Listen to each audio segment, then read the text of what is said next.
आ तो रहे हैं एमपी से भी, बिहार से भी, हिमाचल से भी, लेकिन मौका नहीं दिया जा रहा। सिर्फ हरियाणा वाले को ही मौका दिया जा रहा है और किसी तरह का मेरे पास कोई डिप्लोमा नहीं है। जिसको भी काम आता है वो टेस्ट में अपीयर हो सकता है। अब बड़ा ये कोई मापदंड जो है ना बड़ा क्लियर नहीं है। बहुत सारे युवा बाहर से आए हुए हैं और वो वंचित रह गए हैं। उनको जो है दिल तोड़ने की ज़रूरत नहीं है, क्योंकि परसों से यूपी के अंदर भी ये रिक्रूटमेंट ड्राइव होने जा रहा है। तो एमए हिस्ट्री के अंदर था, जीन से लड़का आया था और मैंने उससे पूछा कि आप तो पोस्ट ग्रेजुएट हो, आप तो यहाँ भी कुछ बहुत बढ़िया कर सकते हो, लेबर की जॉब क्यों करना चाहते हो? तो उसका कहना था कि यहाँ तो काम है ही नहीं, तो यहाँ तो एक तरह से हम भूखे हैं, तो बेटर है। नमस्कार सर। नमस्कार। अभी महर्षि दयानंद विश्वविद्यालय में एक इजराइल के लिए परीक्षण हुए थे, तो उनके बारे में आपसे कुछ सवालात करेंगे, उनसे उनके बारे में जानकारी लेंगे। तो पहले तो आपसे ये जानेंगे कि जो हाल में परीक्षण हुए हैं, प्रशिक्षण हुए हैं, उनका क्या कुछ कितने आवेदन आए थे और कितने स्वीकार हुए?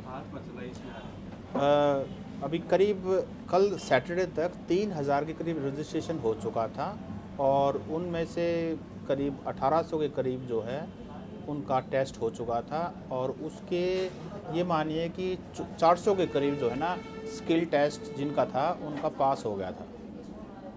अभी ये कल तक का डेटा है, आज जैसे संडे है अभी प्रोसेस चल रहा है, तो अभी जो डेटा आएगा वो शाम तक आएगा। अभी तक का ये सिचुएशन है।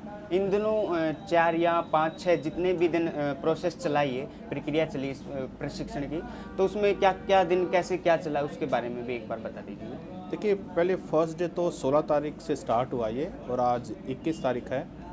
तो पहले दिन तो बड़ा कियोस था, क्योंकि इजराइल की टीम सुबह बैठ गई थी लेकिन उस समय कैंडिडेट्स नहीं थे। फिर उसके बाद रश एकदम से बढ़ा और बाहर से आने वाले यूपी से, बिहार से, राजस्थान से, मध्य प्रदेश से, बहुत दूर दूर से आए, तो उन सभी को कंसिडर किया गया। दूसरे दिन भी सभी को कंसिडर किया गया, लेकिन थर्ड डे बड़ा शोर मच गया। जैसे ही पता लगा कि इजराइल के लिए इतना बड़ा जो है ना रिक्रूटमेंट ड्राइव हो रहा है, 10,000 करीब कंस्ट्रक्शन वर्कर्स चाहिए हैं, तो उसके बाद एकदम शोर मचा। तो उसके बाद जो है हरियाणा के जो लोग हैं उन्होंने कहा कि ये हरियाणा में हो रहा है, रोहतक में हो रहा है, तो सबसे पहले हमारे को ही प्रायोरिटी मिलनी चाहिए। तो उसके बाद सिर्फ हरियाणा के ही हो रहे हैं। थर्ड डे ऑनवर्ड्स आ तो रहे हैं एमपी से भी, बिहार से भी, हिमाचल से भी, लेकिन मौका नहीं दिया जा रहा। सिर्फ हरियाणा वाले को ही मौका दिया जा रहा है। अच्छा, बड़ा इसमें चेंज भी आ रहा है। पहले कह रहे थे कि कोई भी आए, किसी भी बैकग्राउंड का हो। उसके बाद उन्होंने कहा कि सिर्फ एक्सपीरियंस्ड वालों को चाहिए, फिर क्वालिफ़िकेशन 10वीं चाहिए, फिर उन्होंने कहा कि कोई भी क्वालिफ़िकेशन चाहिए।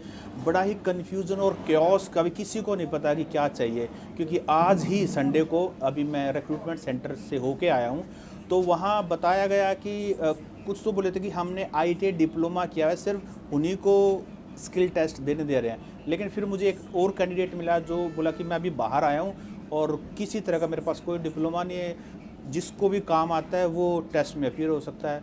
अब बड़ा ये कोई मापदंड जो है ना बड़ा क्लियर नहीं है।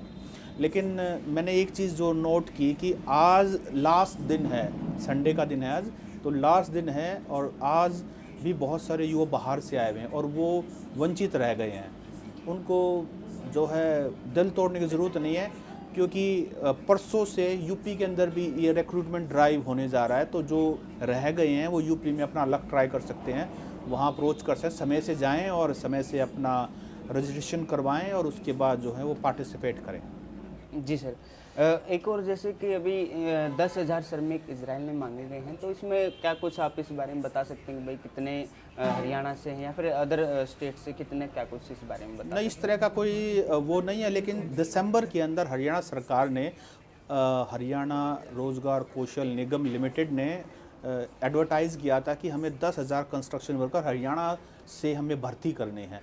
लेकिन बड़ी सिचुएशन बड़ी, क्योंकि रिक्रूटमेंट सेंटर पर जिस तरह के क्राफ्ट उनको चाहिए, मैशन चाहिए उनको, कारपेंट्री वाले चाहिए उनको, आयरन बेंडिंग वाले चाहिए, तो मुझे लगता है कि हरियाणा में उस तरह के पृष्ठभूमि के बहुत कम लोग हैं। हमारे लोग आर्मी में, डिफेंस में, इन सारी चीज़ों में ज़्यादा इन्वॉल्व हैं, तो उस बैकग्राउंड के, उस स्किल के बंदे उनको नहीं मिले। और हमारे जो लोग हैं यहाँ पहुँचे तो हुए हैं, लेकिन उनको ये लग रहा है कोई जुगाड़ लग जाए। लेकिन जो टेस्ट ले रहे हैं उनको तो क्राफ्ट चाहिए। अगर उस क्राफ्ट में आप पास हो गए, उस ट्रेड में, तो ही आपका नाम रेकमेंड किया जाएगा और आपको इजराइल के लिए वीज़ा मिलेगा और वहाँ आप जाएंगे। अभी जहाँ वो कार्य होगा, जैसा जिस प्रकार का कार्य बताया जा रहा है, वो तो केवल मजदूरों के लिए, तो यहाँ इस प्रशिक्षण के दौरान किस तरह के बच्चे या फिर किस किस योग्यता के बच्चे यहाँ पहुँचे थे? ये बड़ी इंटरेस्टिंग बात है। अभी बल्कि 1 घंटा पहले मैं मिल के आया हूँ, वो ग्रेजुएट है। उससे पहले मैं फर्स्ट डे जिससे मिला वो MA हिस्ट्री के अंदर था, जींद से लड़का आया था। और मैंने उससे पूछा कि आप तो पोस्ट ग्रेजुएट हो, आप तो यहाँ भी कुछ बहुत बढ़िया कर सकते हो, लेबर की जॉब क्यों करना चाहते हो? तो उसका कहना था कि यहाँ तो काम है ही नहीं, तो यहाँ तो एक तरह से हम भूखे हैं, तो बेटर है कि वहाँ जाके कुछ तो कमाएंगे। तो ग्रेजुएट हैं, पोस्ट ग्रेजुएट हैं और 10वीं 12वीं तो बहुत सारे हैं, कॉलेज के स्टूडेंट बहुत सारे हैं। अभी देखो ITI डिप्लोमा होल्डर जिन्होंने पास आउट कर चुके हैं, उनकी तो लाइन लगी पड़ी है। और BA B.Ed वगैरह ये सारे बंदे हैं और अब देखो कितने हाईली क्वालिफाइड हैं। अब एक्चुअली ये चीज़ रिफ्लेक्ट कर रही है कि हमारे देश में रोज़गार की स्थिति क्या है। रोज़गार जिनको समय से मिल जाना चाहिए था, उनके लिए रोज़गार नहीं है। तो ये सब कुछ ऐसा ही है और मुझे लगता है कि सरकार को भी ध्यान देना चाहिए और समय पर रोज़गार जो है सभी को व्यवस्था करनी चाहिए। सर, इस प्रक्रिया में कौन कौन सी कंपनियां फिर कौन कौन से विभाग कार्य कर रहे हैं, इस बारे में और बता दीजिए। देखिए, इजराइल से मैं तो इजराइल का है, इजराइल का पिबा एक कंपनी है, PIB, पॉपुलेशन इमिग्रेशन बॉर्डर और अथॉरिटी है उनकी, वो काम कर रही है।